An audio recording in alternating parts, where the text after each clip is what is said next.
Vamos abrir nossas Bíblias na carta de Paulo aos Coríntios, 1 Coríntios, capítulo 13.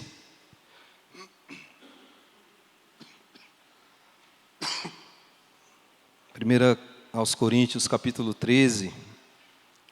Muito provavelmente você já deve ter lido esse texto várias e várias vezes.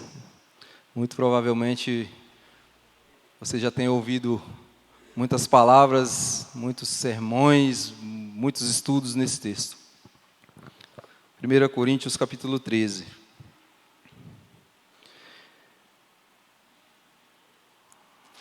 Com o finalzinho aí do versículo 31 do capítulo 12. Eu farei a leitura e peço que os irmãos estejam ouvindo e acompanhando em silêncio. O amor é o dom supremo, e eu passo a mostrar-vos ainda um caminho sobremodo excelente. Ainda que eu fale a língua dos homens e dos anjos, se não tiver amor, serei como o bronze que soa, ou como o símbolo que retine. Ainda que eu tenha o dom de profetizar e conheça todos os mistérios e toda a ciência, ainda que eu tenha tamanha fé a ponto de transportar montes, se não tiver amor, nada serei. E ainda que eu distribua todos os meus bens entre os pobres, e ainda que entregue o meu próprio corpo para ser queimado, se não tiver amor, nada disso se aproveitará. O amor é paciente, é benigno, o amor não arde em ciúmes, não se ufana, não se ensoberbece, não se conduz inconvenientemente, não procura os seus interesses, não se exaspera, não se ressente do mal. Não se alegra com a injustiça, mas regozija-se com a verdade. Tudo sofre, tudo crê, tudo espera, tudo suporta. O amor jamais acaba, mas havendo profecias desaparecerão, havendo línguas cessarão, havendo ciência passará. Porque em parte conhecemos e em parte profetizamos. Quando, porém, vier o que é perfeito, então o que é em parte será aniquilado. Quando eu era menino, falava como menino, sentia como menino, pensava como menino. Quando cheguei a ser homem, desisti das coisas próprias de menino, porque agora vemos como em espelho obscuramente, então veremos face a face. Agora conheço em parte, então conhecerei como também sou conhecido. Agora, pois, permanecem a fé, a esperança e o amor, estes três. Porém, o maior destes é o amor. Vamos orar? Grandioso Pai, Deus eterno, rendemos graças ao Teu nome, ó Deus, porque o Senhor é bom. Ao lermos Tua palavra, Deus, ela por si só fala aos nossos corações e nos exorta, ó Pai. Mas nós te pedimos que nesse momento, ó Deus, o Senhor continue falando conosco e que o Senhor, pela iluminação do Teu Santo Espírito, nos dê a revelação, ó Deus, da Tua palavra aos nossos corações nesse momento. Em nome de Jesus, amém. Meus irmãos, como eu falei, talvez você tenha tido a oportunidade, muito provavelmente, de ler esse texto, de ouvir palavras nesse texto, de meditar nesse texto.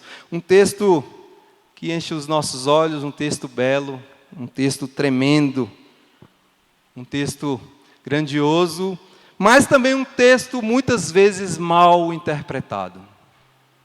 Um texto muitas vezes usado e confundido como um texto para encontro de casais, um texto muitas vezes usado para casamentos, e não há nada de errado nisso.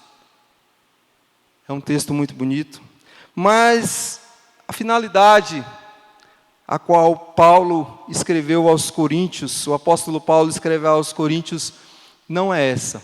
Paulo vinha discorrendo ou falando aos Coríntios sobre algumas exortações, na verdade ele vinha fazendo algumas exortações àquele povo, àquela igreja, e esse texto tão belo, tão profundo, um texto tão grandioso, que traz temas tão sensíveis e temas tão profundos para a vida dos cristãos ali de Corinto.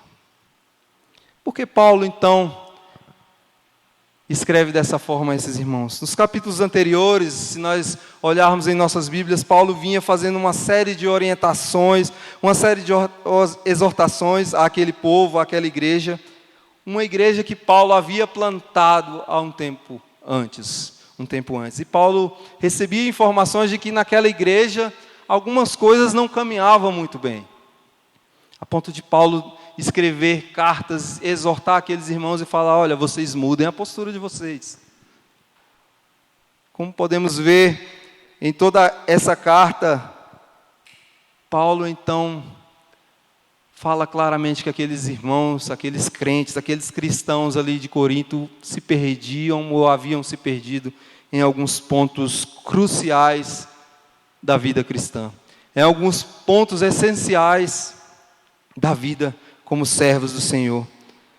Paulo então fala a esses irmãos, e se nós pudermos destrinchar esse texto e falarmos dele, você vai perceber que Paulo fala duramente a esses irmãos.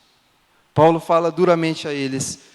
Esses irmãos lá de Corinto, que muitas vezes eram enganados ou seduzidos por sua própria soberba, sua própria altivez, pela lascívia e por impurezas diversas. Paulo os exorta para uma mudança de postura, para serem crentes maduros diante do Senhor. Crentes que enxerguem o Evangelho do Senhor Jesus. Paulo exorta aquela igreja como um pastor preocupado. Paulo exorta aquela igreja como um pastor amoroso. Paulo exorta aquela igreja a partir de agora, agir de uma forma madura. É, portanto, irmãos, notório que muitos daqueles cristãos estavam se esquecendo dos princípios básicos de que eles haviam aprendido, tanto com Paulo como com Apolo, o próprio Cefas, Pedro, a ponto de Paulo exortar: olha, a igreja é do Senhor Jesus. Paulo plantou, Apolo regou, mas o crescimento quem dá é o Senhor Jesus. Aquela igreja precisava moldar ou se moldar ao Evangelho do Senhor Jesus. Paulo escreve então aqueles irmãos para ajudá-los, para fortalecê-los, tanto os crentes já antigos, de muito tempo de igreja, como os novos convertidos. Irmãos, eu gostaria que nós estivéssemos pensando sobre alguns problemas enfrentados ali em Corinto, na igreja de Corinto. Refletindo nesse texto, eu penso que são alguns dos problemas que nós temos vivido hoje na igreja contemporânea, na igreja em nossos dias. A desunião, os falsos ensinamentos, a imoralidade, a falta de compromisso, a relativização do pecado, a falta de amadurecimento de crentes de longa data, dentre outros, muitos outros pecados que haviam ali na igreja de Corinto, e que, se nós olharmos para os nossos dias, se nós olharmos ao nosso redor, nós vamos perceber que também enfrentamos algumas dificuldades nesse sentido. Então, nessa reflexão, eu gostaria de que nós estivéssemos pensando sobre esse texto das Escrituras, pensando naquilo que Paulo falou aos Coríntios e que nós podemos aplicar em nossas vidas, como crentes, como cristãos, em nossas vidas como igreja. Paulo atenta aqui nos versos 1 a 3, ele fala da supremacia do amor. O que é o amor? Para você, o que é o amor? Às vezes a gente brinca, a gente fala, a gente relativiza o que é amor. O que é o amor para você? Responda aí para você mesmo. Paulo atenta nesses versos, então, para uma questão bastante recorrente com os cristãos de Corinto. A igreja ali naquela região era uma igreja carismática, era uma igreja que tinha muitos dons e ela se envaidecia disso. Era uma igreja que procurava ter os dons e os melhores dons, que via grande valor nesses dons, a ponto de enfatizar mais esses dons do que a palavra, a ponto de enfatizar mais esses dons do que o cuidado de uns para com os outros, a ponto de enfatizar mais esses dons e não ter respeito uns pelos outros, de não sustentar uns aos outros, os necessitados, a de amparar uns aos outros, a de dar o seu ombro ao irmão. Eu penso que a igreja de Corinto talvez fosse a igreja mais imponente e pujante ali do seu presbitério, né? Trazendo aqui para a nossa realidade. Uma igreja rica, uma igreja abastada, localizada numa região em que Corinto era uma extensão de 6 quilômetros, de uma ponta a outra. Tinha muitos portos, né? Ao redor da cidade. Então era uma cidade portuária, uma cidade em que o comércio precisava passar por ali, em que viajantes passavam por ali. Era uma cidade grande, talvez aí, se nós trouxéssemos para os nossos dias, uma grande metrópole, né, para a época. Uma cidade, então, rica, mas uma cidade cheia de problemas e debilidades. Talvez essa riqueza, todo essa ênfase que havia ali sobre Corinto, transformava aquelas pessoas e, consequentemente, aquela igreja em algo que desagradava muitas vezes o Senhor. Paulo exorta esses irmãos de que eles deveriam procurar o amor. Ele enfatiza aqui no capítulo 13 sobre o amor. Ele fala, o que é o amor? Paulo fala, olha, não adianta vocês terem os melhores dons e não se preocuparem com o que o teu irmão tem para comer no almoço de amanhã. Não adianta vocês terem uma igreja linda e maravilhosa e não se preocuparem com a enfermidade do teu irmão. Muitas vezes nós somos assim, irmãos. Lendo um texto como esse, muitas vezes a gente se sente pequenininho, né? A gente se sente tão fraco e frágil. Eu estou lendo um livro, na verdade terminei de lê-lo hoje, do pastor Hernandes, que fala de piedade e paixão. É um livro destinado para líderes e pastores, um livretozinho de 80 e poucas páginas. E ele fala que nós precisamos nos amar, precisamos amar uns aos outros, precisamos nos importar uns com os outros. Precisamos enfatizar isso. Não adianta nada nós sermos uma igreja pujante aqui no Lago Azul, ser uma igreja maravilhosa, que brilha, né? Ser a melhor e mais bonita igreja do Lago Azul. Eu acredito que nós já estamos nesse caminho, né? Se não formos a mais bonita, estamos aí caminhando para isso. Mas eu digo para os irmãos, não adianta, irmãos. Se for apenas aparência, não adianta. Se não tiver amor, amor genuíno, amor que brota do coração, amor que vem de Deus, não adianta nada. Paulo fala para aqueles irmãos de que nada adiantaria fazer prodígios e milagres, ter os melhores dons, se não habitasse em seu coração o mais precioso dos dons.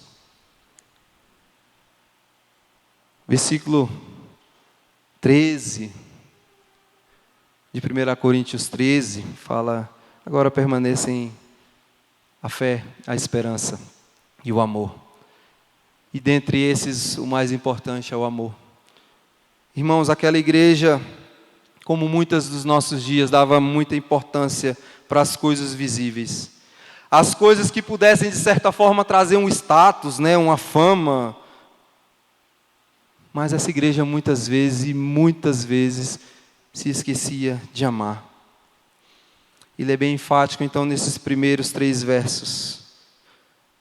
Por mais que as coisas sejam feitas, se não brotar o amor dos nossos corações, é palha, são coisas jogadas ao vento.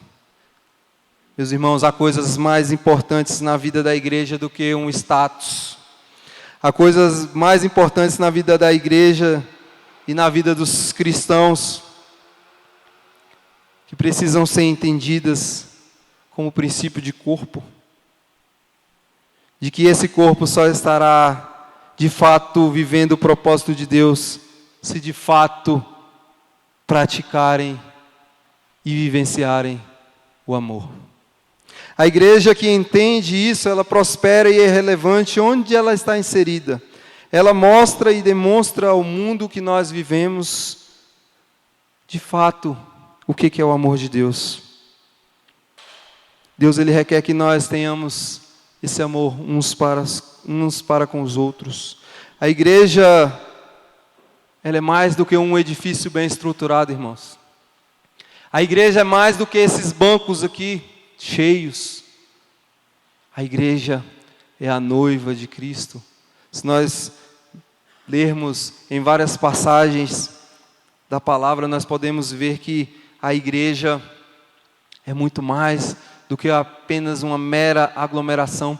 Quando nós falamos aqui das dificuldades que nos esperam no final do ano e que nós precisamos estar juntos, nós precisamos mesmo.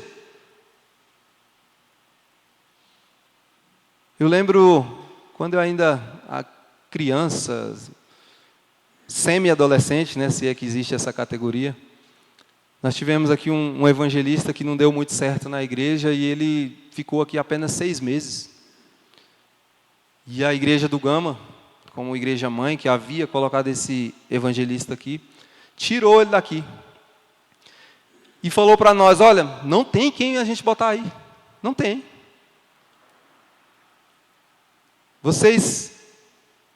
Nós iremos aí, o pastor titular irá aí uma vez por mês, ministrar a Santa Ceia, e vocês toquem os trabalhos aí, irmãos. As irmãs da SAF tocaram esse trabalho por 6 meses. Os irmãos, os adolescentes, muitos ali ainda engatinhando na fé, muitos ali com pouco conhecimento. Ficamos 6 meses. Nós precisamos estar unidos no propósito de amarmos uns aos outros, de nos preocuparmos uns com os outros. Não adianta nada, como o apóstolo Paulo fala aqui, ainda que eu fale a língua dos anjos e dos homens, ainda que eu faça prodígios e milagres, se eu não tiver amor, se eu não me condoer com a dor do irmão, nada adianta. Se eu não me preocupar com o que está acontecendo na casa do meu irmão, se eu não me preocupar com as suas debilidades e dificuldades, com as faltas que ele tem tido na igreja, nos cultos, nos trabalhos, se eu apenas criticar, fulano não vem porque não quer, não quer nada de sério com a igreja, não. Se eu não me preocupar, de nada adianta, irmãos. Não adianta nós estarmos aqui dia após dia, domingo após domingo, se nós não amarmos de fato e de coração. Será como a palha que o vento dispersa. Temos vivido dias de cristianismo de boca, né? Um cristianismo egocêntrico, que eu me preocupo com as minhas coisas, com a minha fé. E alguns, de forma errônea, interpretando de uma forma completamente errada, falam assim, olha, a salvação é individual, então não estou nem aí. Para o irmão que está aqui caminhando comigo aqui, era para estar caminhando junto comigo, mas está caminhando a passos largos ali para o abismo, eu não estou nem aí, porque a salvação é individual. Temos vivido dias de cristianismo de boca, um cristianismo egocêntrico, um cristianismo daqueles que olham apenas para o seu próprio umbigo, daqueles que estão pouco se lixando para a koinonia, né? O que é a koinonia? A comunhão do povo de Deus. Irmãos, essa palavra realmente ela é confrontadora. É assim que deve ser. Nós precisamos buscar essa prática, não por orgulho, mas para que nós sigamos firmes nos propósitos de viver o amor do Senhor. O amor é a base. O apóstolo Paulo, dos versículos 4 a 8, ele vai falar que o amor é paciente, o amor é benigno, o amor não arde em ciúmes, não se ufana, não se ensoberbece, não se conduz inconvenientemente. Ele dá aí uma série de orientações do que não é o amor. Não se alegra com a injustiça, mas se regozija com a verdade. O amor, ele tudo sofre, ele tudo crê, tudo espera, tudo suporta. É maravilhoso demais nós lermos isso aqui, mas é muito mais maravilhoso nós praticarmos isso aqui. Não adianta simplesmente eu ler isso aqui e encher o meu coração, né? O Cid Moreira, você pegar a Bíblia narrada por ele aí, você vai ver, é maravilhoso você ouvir esse cântico, né, esse texto aqui de Paulo, mas se nós não vivermos isso aqui de fato, irmãos, nada adianta. O amor é a base desse relacionamento entre irmãos, koinonia. Às vezes nós temos dificuldade, né, de demonstrar. Nós somos meio rixosos, né, principalmente os homens, né, os homens têm mais essa dificuldade, né, de demonstrar amor, de falar que ama, de demonstrar aos irmãos, mas nós devemos, em todas as oportunidades que tivermos, falar: olha, eu te amo, olha, eu prezo muito por você. Se nós destrincharmos esse texto, então, irmãos, nós vamos ver que nós precisamos mudar muitas coisas em nossa conduta, como crentes maduros que precisamos ser. Paulo dá aqui algumas diretrizes de como deve ser a busca por esse amor no meio do povo de Deus. Como eu já falei, a igreja de Corinto, ela tinha todos os predicados e adjetivos que uma igreja poderia ou pode almejar. Muito provavelmente, a igreja de Corinto era uma igreja luxuosa, era uma igreja atrativa a olhos humanos, era uma igreja daquelas, sabe aquelas igrejas que você passa na porta e dá vontade de entrar na igreja? Vocês já tiveram isso? Eu, todas as vezes que eu viajo, né, não são muitas as vezes não, mas algumas vezes que eu já viajei, que eu passo em frente a uma igreja presbiteriana, eu fico assim, maravilhado, né? Eu lembro que o Heloísio foi lá para o Pará, tirou uma foto lá da igreja presbiteriana, mandou para nós no grupo. Quando eu vejo uma igreja presbiteriana, eu fico, nossa, que vontade de entrar nessa igreja. Ou quando eu passo na frente de uma igreja muito bonita, dá uma vontade, né? Nós estivemos ali em Cuiabá no ano passado, irmãos, eu nunca tinha visto uma igreja daquele porte. Se você já foi aqui na Igreja Presbiteriana Nacional, aqui em Brasília, lá a de Cuiabá cabe 3 nacional lá dentro, para vocês terem ideia. É uma igreja gigantesca, maravilhosa, linda. Eu penso que a igreja de Corinto talvez fosse uma dessas igrejas que a gente tem aquela vontade de entrar, mas que quando a gente entra, a gente se decepciona. Não foi o meu caso lá na igreja de Cuiabá, não me decepcionei. Mas você entra e você se decepciona, porque você vê ali um templo, muitas vezes cheio, mais vazio. Cheio de pessoas mais vazio do amor de Cristo. Cheio de pessoas mais vazio da fé. Cheio de pessoas mais vazio de adoração. Jesus não é o centro do culto naquele lugar. Muitas vezes aí nós vemos, né, e temos visto igrejas em que eles tiram o púlpito de lado, botam uma banda aqui muito boa, e o centro do culto ali agora é a banda, é a música, é o entretenimento. São pastores, né, muitas vezes aí que estão mais para comediantes, né, de stand-up comedy do que pastores de verdade, que não pregam a palavra da verdade, não pregam a verdade para o povo, para a igreja. Meus irmãos, o apóstolo diz que eles deveriam fazer uma autoavaliação. Uma autoavaliação de suas vidas e retomarem o caminho correto. Olha, não adianta tudo isso aí que vocês estão almejando. Ainda que eu tenha o dom de profetizar e conheça todos os mistérios e toda a ciência, ainda que eu tenha tamanha fé a ponto de dizer para os montes, olha, sai daqui e vai para ali, se não tiver amor, não adianta. É bem isso que nós precisamos, irmãos, fazer essa autoavaliação. Como tem sido a tua vida de amor pelos teus irmãos, pela tua família, pela tua igreja, pelas almas que estão aí sedentas. Essa semana eu fiz um trabalho sobre evangelismo. Eu li um artigo do reverendo Emister Maia, que ele falava sobre evangelismo.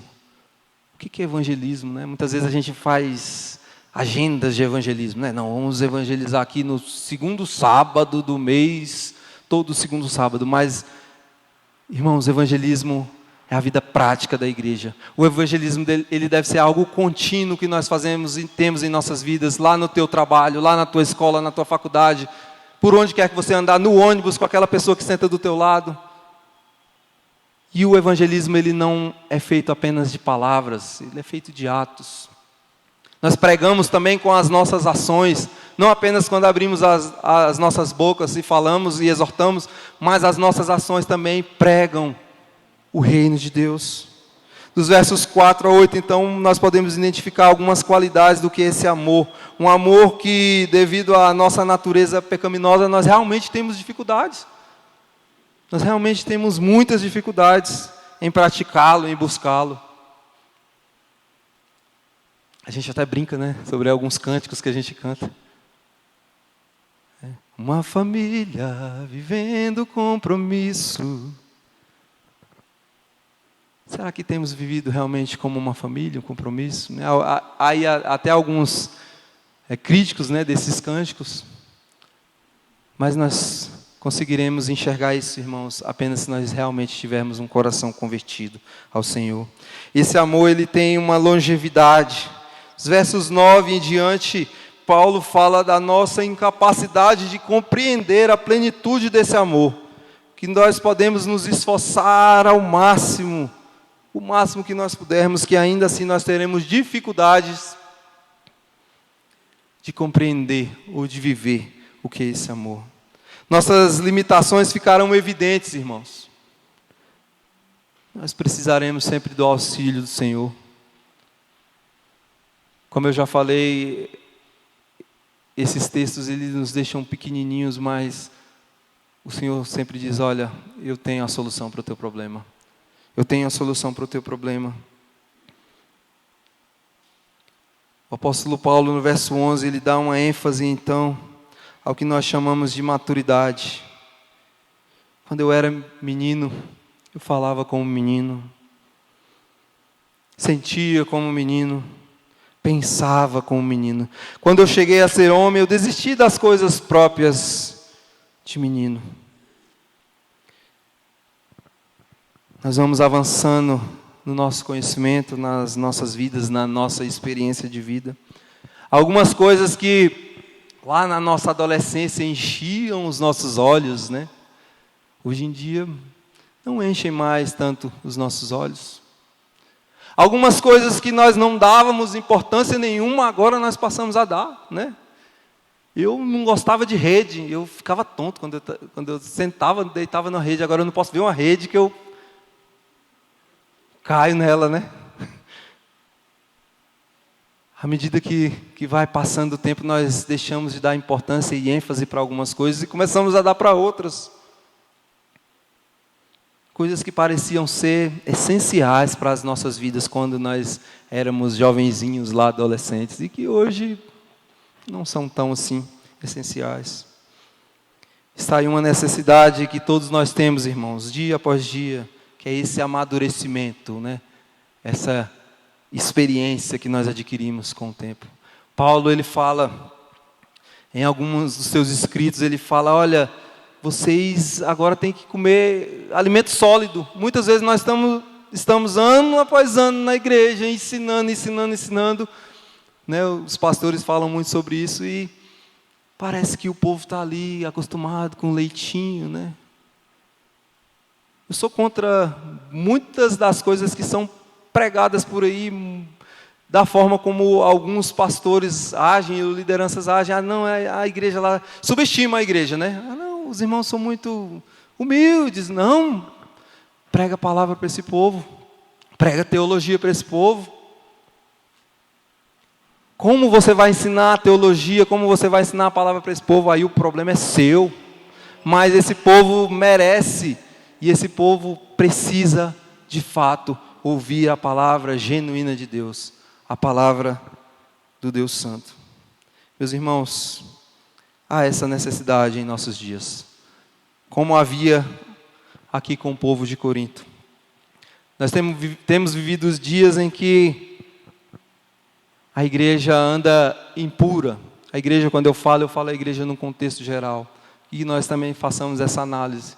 A igreja impura, a igreja descompromissada, a igreja irreverente, a igreja fraca. Meus irmãos, precisamos buscar esse revigoramento, esse vigor, esse reavivamento em nossas vidas espirituais. Muitas vezes nós passamos ou estacionamos a nossa vida devocional, né? Olha, eu tenho tantas coisas para fazer, eu acordo 5 horas da manhã, eu pego o ônibus aqui, ou eu pego meu carro, eu vou para o trabalho, eu trabalho. Aí eu saio de lá do trabalho, eu pego um trânsito infernal, chego em casa cansado. Eu não tenho tempo para abrir a palavra, eu não tenho tempo para ler, eu não tenho tempo para meditar. E nós temos visto crentes bebês, crentes que não passam de bebês que engatinham, que precisa do leitinho ali. Se a Beatriz, a Rebeca chorar e a Beatriz não for lá e dar o leitinho, ela não vai lá pegar o leitinho. Irmãos, quando nós vamos crescendo, nós precisamos ir nos aprofundando e o alimento vai ficando mais sólido. Nós temos crentes com suas vidas devocionais estacionadas. Temos crentes que não querem, não procuram a comunhão e a prática do amor, a qual Paulo nos exorta nesse texto. Meus irmãos, para concluir, é necessário nós termos uma conduta de vida para que de fato possamos viver e experimentar o que é o amor. O mundo teorizou o amor, né? O mundo traz o amor como sendo um sentimento que visa a busca da felicidade egocêntrica. O mundo diz, olha, você tem que amar, mas primeiro você se ama, depois você ama o próximo. E a palavra de Deus diz o contrário, a palavra de Deus diz que só há 2 mandamentos, amarás o teu Deus acima de todas as coisas, o teu próximo como a ti mesmo. Como assim eu vou me amar acima de tudo? O mundo relativizou o amor a sentimentos como paixão, a sentimentos como atração, a sentimentos como desejo. Se você fala de amor, em alguns círculos já vem na cabeça o amor eros, né? Que é o amor entre homem e mulher. Para que possamos de fato experimentar e, acima de tudo, vivenciarmos esse amor, irmãos, nós precisamos nos submeter primeiro a Cristo e depois uns aos outros. Uma igreja que entende o conceito do que é corpo, ela almeja caminhar junta, ela almeja caminhar em unidade. Nós já tivemos aqui, há um tempo atrás, cultos nos lares, e que a gente contava, o pastor pedia, Marcos, conta aí. Eu contei 40 pessoas num culto nos lares. Nós tínhamos alegria em estarmos juntos. Irmãos, se não há mais isso em nosso meio, precisamos ter. Essa alegria de nos vermos, né? Não só no domingo, né? Mas nos encontrarmos, nos abraçarmos e confraternizarmos. Nós vivemos aí um tempo terrível, né? O tempo de pandemia, em que nós não podíamos sequer, muitas vezes, sair de casa. Eu lembro que nós ficamos aqui 2 meses fechados, né? Ou foi 3 meses a primeira vez. E lembro que a gente falava lá, olha, no grupo, não aguento mais. Eu não aguento mais não ir para a igreja. Será que era só religiosismo, irmãos? De vir para esse lugar, para esse templo? Eu acredito que não. Nós tínhamos realmente saudade uns dos outros dessa comunhão, de nos vermos, de abraçar, de apertar a mão, de contar uma piada, de brincar, de orar uns pelos outros.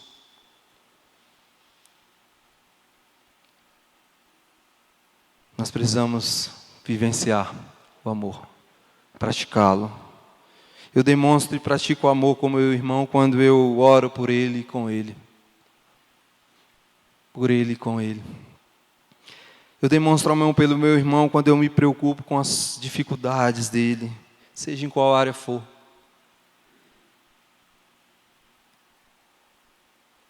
Eu me preocupo, eu amo meu irmão quando eu me alegro com as suas conquistas, né? O presbítero Nilton falou sobre isso hoje de manhã. Quando eu me alegro com as conquistas do meu irmão. Olha, meu irmão, que bênção, que carro maravilhoso esse que você comprou, meu irmão. Que bom. Deixa eu dar uma volta com você nesse carro maravilhoso. Que bênção. Eu pratico o amor com meu irmão quando eu choro com as suas dores e com as suas tristezas. Quando eu empresto meu ombro para o irmão. Quando eu sinto a dor do irmão. Se nós entendermos o conceito de corpo, irmãos, nós vamos viver isso aqui. Você pode achar que o seu dedinho mindinho do pé ele não tem tanta importância, né? Mas bate ele na quina do sofá, da mesa, para você ver. O corpo todo sente, né? O corpo todo sente. Eu demonstro e pratico amor também para com a minha igreja, quando eu oro por ela e com ela. Eu demonstro e pratico amor com a minha igreja, quando eu oferto, além do meu dízimo, o meu tempo e os meus esforços.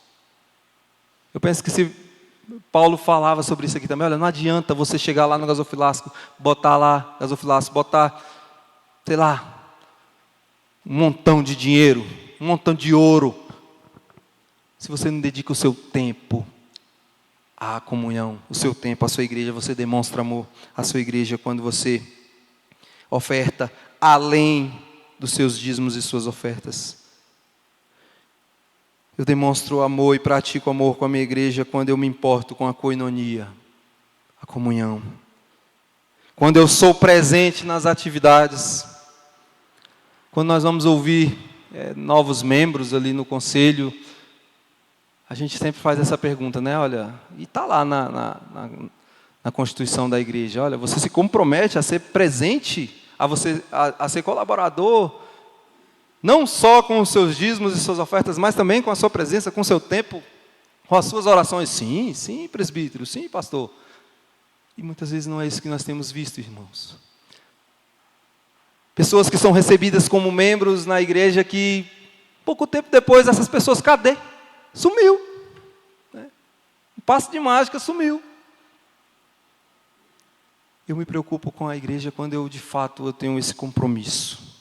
Quando eu me submeto às autoridades, desde que elas estejam alicerçadas e pautadas na palavra do Senhor.